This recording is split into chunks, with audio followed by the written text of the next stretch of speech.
Hi fertility fam, how are you? This video is about my experience with Reproductive Medicine Associates of New York, RMA, New York.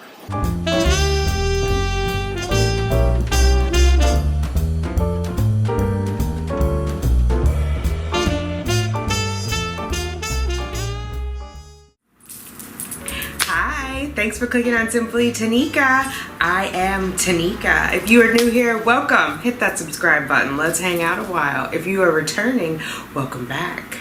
Let's get those babies, ladies. I see the crystal raindrops fall and the beauty. First and foremost, I want to tell you that I am a woman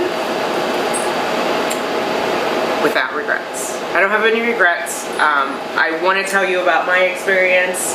I think all of my experiences in life have led me to where I am today. I'm happy with where I am today. So these are things that I learned along the way. This is about my experience with them. Your experience may be different, but I would love to have seen a video like this when I was looking for reproductive endocrinologist, RE, fertility doctor. I didn't know where to start, and so I'm putting this out there in case anyone is searching, in case anyone is considering RMA, in case anyone is considering any fertility doctor, to have some sort of reference, because when you go into it, when I went into it, I had no idea what to expect. So first, if you're new here, welcome. If you are relatively new, if this is your first video, welcome. Let me know where you are in your journey to bring home your baby. But I want to give you a little bit of background. I had a miscarriage last year at 45 years old. I was pregnant naturally at 45, miscarried at 10 weeks. If you haven't seen that video, I'll put it over here. Yeah, so right after the miscarriage, it was on April 24th. I turned 46 on May 7th, and then on May 22nd, I have my notes over here. On May 22nd, that was my first appointment at RMA New York. I met with Dr. Beth McElvy, and she was my primary doctor. It really is, there are a lot of doctors, so you see different people. The time that I was there, I was at RMA for a total of 12 months. I saw Dr. Beth McElvy twice. The first time was on the 22nd of May, and then the second time was in November. And I'll get to that. I've written out a timeline, so I'll go through that. First experience there, I was a little overwhelmed when I went in. There were chairs everywhere, and I couldn't understand why any doctor's office would need so many chairs. Like, I'm used to like a regular, like my gynecologist office has a bench. It maybe sits, I don't know, 16 to 18 people max. This room could have easily sat 100 people. So I think that was just a little confusing to me. I went in the afternoon, there was no one there. I sat down, but it was just notable. Why were there so many chairs? Met with the doctor, we sat down first. So before any blood exam or assessment or review of my medical records, she recommended, because of my age, that I go the route of donor eggs, and told me, you know, she could have me pregnant in no time with donor eggs. I told her I wasn't really keen on the donor egg idea. And so then we kind of talked about what my other options were, and she said we could do medicated cycles, but they called them natural cycles because she was thinking, or she was stating, medication with timed intercourse.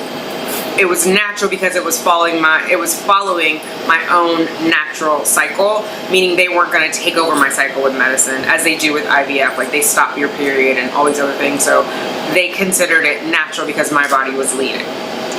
So we talked about that. We talked about Clomid. I told her I had read up on Clomid and that I preferred to start with Femera because I don't know half my medical history and I am at risk for cancer. Clomid also increases your risk for cancer. Particularly, I was worried about breast cancer. I had a breast cancer scare. I had a cervical cancer scare. So she was fine with that. She was like, yes, let's protect the breast. That was her direct quote. I remember that. And so she was fine with the Femera. She said they would start me off on 5 milligrams, which was in the middle. If I were younger, she said they would start me off on 2.5 milligrams for 5 days. Because of my age, she wanted to start me off at 5 and see how I responded. If I did not respond well, they would increase it to 7.5 milligrams of Femera, which would be 3 tablets. That all seemed reasonable to me. Then we went and did an exam, so she did a vaginal ultrasound. Those are always fun, with Wanda, and looked at that. She commented that first she said that I had a low follicle count, and then I was like, really? And she was like, well, it's better than expected for your age, which I think that's good, right? If it's better than expected for my age. Of course, it's not going to be like a 30-year-old's, but if it's closer to a 40-year-old's, that's helpful for me. And I did mention to her that I was hopeful that I could become pregnant with my own egg because I had just been pregnant. And I remember her telling me the reason that I had a miscarriage, that I lost the pregnancy, was because of bad eggs. Which was a little off-putting because I don't know what she was basing that on other than my age. Like, you don't know anything about me, my lifestyle, what I'm doing. Like, are all my eggs bad now? Which then contradicts the fact that you're willing to let me do a medicated cycle to see if I can get pregnant on my own, because then we're just trying with bad eggs. So I wasn't really a fan of that comment. Then I went and had a blood draw and went and talked to the nurse, and she kind of explained to me like how the medication would happen, what a trigger shot was, that I would come into the office for a trigger shot. It was a lot of information. I had to, you know, ask her to repeat some stuff. I took some notes. I remember like she started off and was like, oh, you had a miscarriage, and then she like hurried through the next sentence, and then she caught herself and came back and said, I'm sorry for your loss. And I was like, thank you. But it was like an afterthought. So we went through that. I was told to call when I started my period, which would be cycle day 1, which that was different for me because I'm a modest person. I was before trying to get pregnant, and I was like, wait, I have to call a stranger and tell them when my period starts? But the things we do for love, right, ladies? So I called because I got my period 3 days later. So I went in on a Monday. Period started on a Wednesday, so I went back on a Friday, which was cycle day 3 for my cycle day 3 blood work. Now here's the thing where I want to be very specific. There was only blood work. Now that I'm at a different clinic, I know in the beginning of the cycle they will do blood work and ultrasound. One, they're checking for cysts, they're checking for early follicle count, they're looking at the lining and making sure everything is okay. That did not happen at RMA. There was not a ultrasound follicle scan at the beginning of the cycle, and I would go in from anywhere from cycle day 7 to cycle day 5, depending on, at that time we called. It later changed to you just send an email so you didn't speak with anyone, and then they gave you a sheet of paper saying if it starts on this day, then come in on this day for testing between these hours. That was another thing. So when you come in for testing, you do not get a scheduled appointment. You have a range. You come in from 7 a.m. to 8:30 a.m. And so inevitably people would flood the offices at 8:15 because who really wants to be there at 7? So there were a lot of people on test day showing up at 8:15, all of us there at once, waiting to get our blood work done. And then finally all those chairs made sense. Because there's so many bodies in there, you need to have seats for the butts that are coming in. And so that place would be flooded. I don't know if it was 300, I never counted it. There were a lot of bodies in there. And I went to 2 separate offices. They had one on the east side, one on the west side. Always filled on test day. Always filled to the brim on test day. So that's the beginning of the cycle. Then I went in for my mid-cycle scan, and that was to see how I was responding to the Femera. And basically, they would look at my follicle count, follicle size, uterine lining, how thick it was, if everything looked clear. So that's the first time in the cycle that we're having an ultrasound, which now I know if I had cysts, they were not going to be able to detect it at that point. Just regular cysts, not like polycystic ovarian syndrome. But if I had like 1 or 2 of those follicles were cysts, they wouldn't know, and they didn't do any blood work. So what I've learned now is that at that point in the mid-cycle, it's important to test your estrogen, your estradiol E2, because you want X amount per follicle, and the range is like 1 to 200. So if you have 2 follicles, you would expect your estradiol to be at least 200 before you would say that they likely had mature eggs within those follicles. No blood work was done at this point. So we went in for the scan, looked at how many follicles I had, how the lining was doing, and based on that information, then we would schedule my IUI. And I've jumped ahead, sorry. So I did I was scheduled for time intercourse. That's a whole other story. But scheduled for time intercourse. By the time October rolled around, I was ready for a home insemination. So I did my first home insemination with donor sperm. And then I told the clinic that I wanted to do IUI with donor sperm. That's when I had my second meeting with Dr. Beth McKelvy. And that was really just to discuss the fact that I was changing to donor sperm that was going to be shipped from California Cryo. She had to sign a form. There were other things going on, and she was just like, well, you're not going to be able to convert back to, you know, non-donor. And I was like, that's fine. That was really kind of the gist of our conversation. She gave another push on donor eggs. I told her that it just didn't sit well with me. She was like, well, what's the difference? You're not going to know. You're going to carry the baby for 9 months. It's going to be your baby. Except it's not. It's not biologically my baby. And that was the thing. I'm not judging anyone who is doing donor eggs. If that is the decision that you came to and that was right for you, I am happy for you. I support your choice. For me, having a living daughter, wanting them to be biologically related, the fact that I am, at that point I was 46, going to be so far apart. When I leave the earth, I wanted those two to be biologically related, so there was no tension or oddity or whatever, right? Not that there's a guarantee, but I have siblings, I have step siblings, I have half siblings. I don't have any one sibling that has the same mom and dad that I have. I know that the siblings that were birthed by my mother, I have a stronger connection with than those that are connected by my father. And I actually have a stronger connection with one of my stepsisters than I do with my other biological sister, who are both from my father, just because I think of the age and our time together. But so all of those sort of complicated relationships come into play when I make the decision of I would like to have my own biological child. So she gave me the hard push. I told her I would think about it. I did go away and think about it. I talked to the therapist about it. I considered it. I did some research. I still came to the conclusion that it wasn't for me.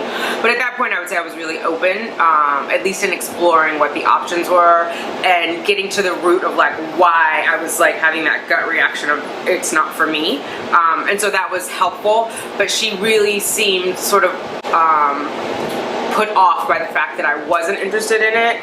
And I remember her making the comment about, oh, well, you're smart. And then it was like, it was an insult / compliment. It was odd. It was odd. So that was the second time I talked to her. Then in November, I went into my first IUI. I had a total of 4 IUIs while I was at RMA, all with donor sperm. And now, knowing what I know, hindsight is always 20/20. Our timing was probably off on all of them. Specifically, there was the second to last one, so my third IUI. We had an issue, or I had an issue with my lining. It was too thin. They wanted it usually to be at 7.5 at the mid-scan, and it wasn't quite there. It was like at 6. And instead of having me come in again for another scan, the doctor that I saw just delayed my ovulation, or I'm sorry, delayed my IUI scheduling, delayed my triggering, so pushed it back a day. So she said instead of triggering tonight, the day that I had the scan, go home and trigger the next night. So let's just say it was like a Wednesday. Instead of triggering Wednesday night, she had me trigger on Thursday. Didn't check my lining again. We don't know if it grew. She said it should grow 1 to 2 millimeters in the next 2 days, and then you should be okay. And we left it at that. Again, no blood work, so we don't know if my follicles were mature or not. And then we scheduled it, and that was that. And so knowing what I know now, having gone through the 2 IUIs at Columbia, one time my lining was not thick enough, and it took a little bit for it to get thicker, and we monitored it, meaning my follicle was like at 20, so they checked the follicle, they checked my estradiol, they had me come in every other day to retest. Now, the cynic will probably say, oh, well, they're making more money from that. I would like to think they were getting more information and making an informed decision, so that we gave my body the best opportunity and the timing, the best opportunity to catch the egg, the mature egg that was being released. So the lining was right, the egg was mature, was ready to go before we triggered. And so I just know in my heart now that what happened at RMA, the timing, we have no idea. It could have been right, it could have been wrong, but we didn't have enough information to feel a high level of comfort, in my opinion. So then the last cycle that I did there, which was my 4th IUI, I remember waiting. They were running late. The nurse came out and said they had a lot of IUIs. I think I waited 2 hours, and I don't know enough about how they wash the sperm and process it, but I wonder if that impacted like the quality of the sperm, because they're not refreezing it, and I'm assuming it's in some sustainable form because it has to sustain in your body. But frozen sperm already has a shorter life than fresh sperm. I think it's like 12 to 24 hours, and so there were hours that it was outside of my body too, that it could have been inside of my body had they been more timely in putting the sperm into my body. So that was kind of my experience. The other thing at the very end, as you guys know, I have a YouTube channel. The privacy officer reached out to me from RMA and asked me to take one of my videos down. And so I responded back that I wouldn't take it down, but what was a concern, and I would edit those pieces out. But YouTube allows you a crude bit of editing. It's not like you would do an iMovie. We kind of went back and forth, and at the end, it felt like she was threatening me because she told me that I was breaking the law, that I was violating HIPAA laws, which was a flat out lie. And I don't know if I'm gonna say she wasn't that ignorant, because if she is in the wrong profession. She shouldn't have that job. So I'm going to say that she was hoping that I was ignorant, and she was preying on her hope of my ignorance to intimidate me. There's no way that I could be violating HIPAA, because HIPAA is regulatory requirements are between a care provider and the patient. I am not a care provider, so I have no responsibility to uphold any HIPAA laws because I don't have any patients. And so she sent me an email with that twice, and the second one I told her, as far as I understand it, I am not obligated to anyone for HIPAA laws due to the fact that I have no patients. And then it kind of, turned, and I understood where she was coming from. I obviously want to be respectful of everyone's privacy. I edited the video online to what I felt was like a happy medium to sort of get what she was looking for and what I was looking for. I just didn't like the fact that it felt like she was telling me and not asking me. I'm all about, partnering with someone, and I pay them, so I don't work for them. And I'm not a fan of being just told, like, let's talk about it. Let's come to a mutual agreement. So that was off-putting as well. I sent back asking them for their social media policy. I never got it. If you're gonna have, such a strong response to me and start giving me orders of what to do, have a policy in place. That way, if we end up in court, we can refer to the document and say, here's my viewpoint, here's your viewpoint, instead of like this sort of what I felt like I was being relegated to an inferior position, which I just didn't take kindly to. So in the end, it all ended well. I left again. I am a woman without regrets, so I'm okay. Having gone to RMA, in retrospect, I mean, if I had it to do over, right, hindsight's always 20/20, I wouldn't have gone. I do feel like it was a waste of time and money. I pay for my IUIs out of pocket because I'm over 35. The insurance that I have doesn't cover them. I was paying for sperm out of pocket. No insurance covers that. Paying for Opadrill, $50 copay, paying for Femera, so it adds up. I was paying about $2,000 per cycle. So for 5 cycles, it's $10,000, and we didn't have the best information to go on for those cycles to be successful. So, yeah. That's my experience with RMA. The staff was all lovely. The ladies, the phlebotomists who take the blood, and the front desk staff, all very lovely, all very friendly. They remember you and ask how you're doing, and very personable. No complaints about the staff. Again, I only saw my doctor twice, so that was a little weird. Every time I went in, there was a strange person in my vagina, literally, with a wand, which is off-putting. I like that at Columbia when I go in, I see my doctor. Dr. McConnell is there. She does my ultrasound. She's been there, she's done 2 of my IVS. Actually, there was a PA and she supervised them, but she was in the room, or not 2, for 1 of my IUIs. The first one, she was on the premises and they asked me if I wanted her to do it, the male doctor that came in, and I was, I don't think it changes the success rate, and I knew it would increase my wait time, so I said I was fine with that. But the point I'm making is I had the option, right? Like she could have done or been in attendance for both of my IUIs that I had there. I didn't have that option at RMA. My doctor was not available or present during any of my 4 IUIs or any of the scans leading up to those. And so that was a little off-putting because you kind of think you want to build a relationship with the doctor, build a rapport, and I just didn't have that opportunity at RMA. Which in the end, I fondly refer to it as the baby factory because it felt at the end like a factory, like that rotation. And now I understand the number of bodies that were going through there to get blood work and to get scans. They couldn't do an ultrasound and blood work on day 3 for everyone. They wouldn't have been able to maintain that volume. And they couldn't have then done another ultrasound and blood work on your mid-cycle scan because again, it's a matter of volume, right? Of getting people in and getting people out. All of those bodies in those seats, if they had to wait twice as long, it would have been quite a backlog and everyone showing up at 8:15. So the things that I like about where I am now, I get an appointment for my scan, I get a specific time to go in, I'm getting blood work and ultrasound. Each time I go in, my protocol is being adjusted based on how my body is responding, so it's very specific to me, and I feel like we've just been better with the timing. It's only been twice, I'm obviously not pregnant yet, I think it's a matter of time, but that's good. And my doctor, the new doctor over at Columbia, is open to IVF with my own eggs, where Dr. Beth McKelvy was not. It was like, no way at this clinic is that going to happen.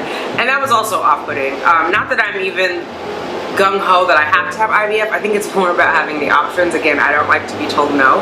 And so I think having the option to do it is a big deal. And the fact that I have the option now where I am and get to explore that, I appreciate that. So all in all, I did not hate my experience at RMA. Again, I have no regrets. I enjoyed the staff there. I learned a lot while I was there. We could have gotten lucky and I got pregnant. I just don't think all things lined up. We made the best decisions for the best outcome. And I don't think I don't want to say they don't care. I don't think it ultimately, there's a consequence for them if the IUIs don't work. They're not reporting those the way that they're reporting IVF. So they have a vested financial and professional reputation interest and a reputational interest in the outcome of IVFs, which is why she told me I can get you pregnant right away with the donor egg, and that helps her stats, right? Versus struggling with my old eggs, as she called them, bad eggs, versus struggling with the bad eggs and not getting it and having to count those as IVF attempts, going against their reputational reporting of their IVF and potentially losing status as a center of excellence, right? They become a center of excellence by maintaining a certain level of success rate. Although where I am now is also a center of excellence, that's a requirement for my insurance. So 6 of one, half a dozen of the other. I'm okay, they're okay. That was my experience, and yeah, that was it. If you have any questions, let me know down below. I tried to include everything I could. I think I covered all of my notes. In case I didn't say it, the first exam I was there, they did my AMH, anti-Mullerian hormone, which is basically to tell you like what your egg reserve is, my follicle stimulating hormone, my estradiol, E2, E4. They also tested my HCG, which I still had HCG in my system because I had just had the miscarriage. It was not, it was just out of 5, I think, or it might have been out of 4. And so they were sure that by the time my period started it would be gone. It actually wasn't, because they did the cycle day 3 blood work and then they said, oh, by the end of the cycle your HCG should be gone. We didn't retest it again, so by the time the next cycle started it definitely was gone. Yeah, and the AMH took about 30 days to get that number back, which I don't know if that's average or not. But I think not knowing what my egg reserve was yet, and the doctor telling me straight away that I had bad eggs and I needed donor eggs before the blood work came back was a little off-putting as well. I think if you're going to make that sort of strong recommendation, you have to have data to back it up. Data specific to me, not data specific to the rest of the population, because there are other people who have had IVF who are there for other infertility reasons. My only issue, as I can tell, was the age at that point, but it didn't necessarily count me out, because then why did they treat me at all? Like, you can't have it both ways, right? Either my eggs are so bad and the only thing is donor eggs and you're not going to treat me because you know best, or there's a possibility that these eggs will work. So yeah. All right, that was my experience with RMANY. I went there from May of 2017 until March of 2018, and it is what it is. I'm glad to have moved on. All right, ladies, that's all. I will talk to you later. Bye. Baby, that's to you all. I see crystal raindrops fall, and the beauty of it all is when the sun comes shining through to make those rainbows in my mind when I think of you sometime, and I want to spend some time with you.